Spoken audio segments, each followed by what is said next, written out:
علم ہدایت ہے، جا بجا قرآن مجید میں آیا، اور قرآن مجید کا علم ہونا اور ہدایت ہونے کو کئی مقامات پہ جوڑ کر بیان کیا۔ آپ قرآن مجید کا پہلا تعارف ہی دیکھ لیں نا، اعوذ باللہ من الشیطان الرجیم، الف لام میم کے بعد ذالک الکتاب لا ریب فیہ، علم ہونا بیان ہے۔ یہ کتاب ہے جس میں کسی شک کی گنجائش نہیں، یعنی اس کے اندر وہ علم ہے جو قطعی ہے، اس میں شک کی گنجائش ہی نہیں۔ اس حصے میں اس کا علم قطعی ہونا بیان کیا اور جوڑ دیا ہدی للمتقین، یہ متقین کے لیے ہدایت۔ تو ہدایت ہے، پہلے فرمایا کہ علم جو فرمایا لا ریب فیہ، تو اس میں شک نہیں ہوتا، شک کی گنجائش ہی نہیں۔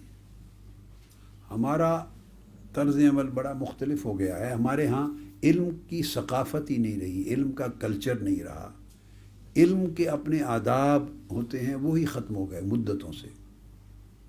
جو ہم سمجھتے ہیں ہم اسی کو علم کہتے تھے، اگر اتنا جانتے ہیں اس کو بھی علم کہتے ہیں، ایسا نہیں ہوتا۔ درجے ہیں، ایک پوزیشن یہ ہے کہ انسان جانتا ہی نہیں ہے، یعنی واقعہ کی نسبت جانتا ہی نہیں ہے، کلیتاً نہیں جانتا، وہ جہل ہے، وہ جہل ہے۔ ایک کچھ جانتا ہے اور کچھ نہیں جانتا۔ ہمارا حال یہ ہو گیا ہے کہ ہر شخص جتنا کچھ جانتا ہے وہ سمجھتا ہے مجھے علم ہے، وہ خود کو عالم سمجھتا ہے، اس پر فتویٰ بھی دیتا ہے اور اس پر قول صادر کرتا ہے، اور اس سے انکار کرنے والے کو کافر بھی بنا دیتا ہے۔ جتنا کچھ وہ جانتا ہے وہ سمجھتا ہے یہی اسی کا نام علم ہے۔ نہیں، اس کو وہم کہتے ہیں۔ جتنا جانے، کچھ جانے اور کچھ زیادہ نہ جانے، جز جانے اور زیادہ نہ جانے، اس کو علم نہیں کہتے، اس کو وہم کہتے ہیں۔ تو اسے معلوم نہیں ہے، اسے موہوم ہے۔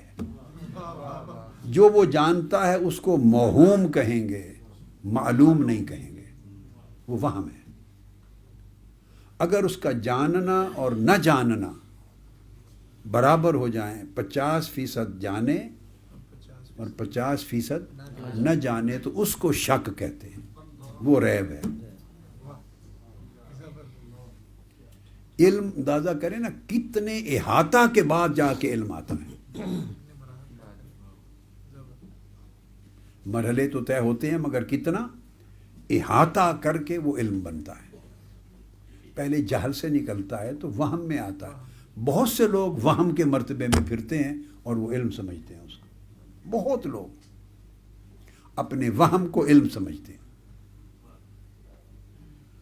پھر جب آدمی اس مقام پہ پہنچتا ہے جہاں علم اور عدم علم برابر ہو جائے، آدھا آدھا، تو اس کو شک کہتے ہیں۔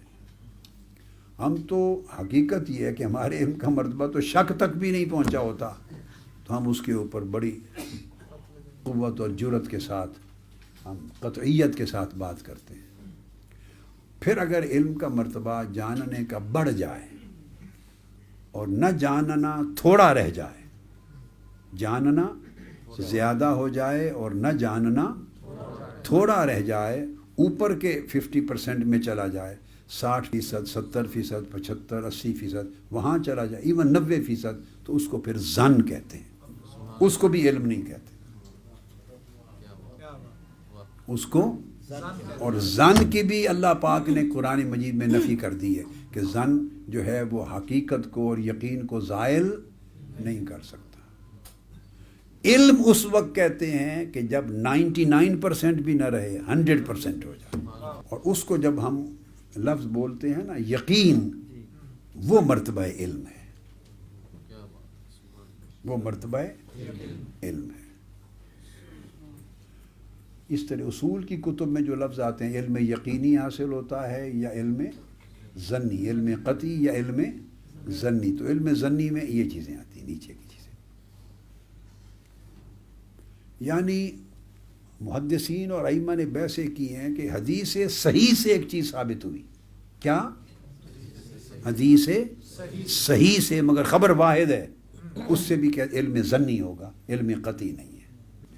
تو ہر فن کے اعتبار سے پھر اس کے مدارج ہیں، ہر فن کے اعتبار سے مدارج ہیں۔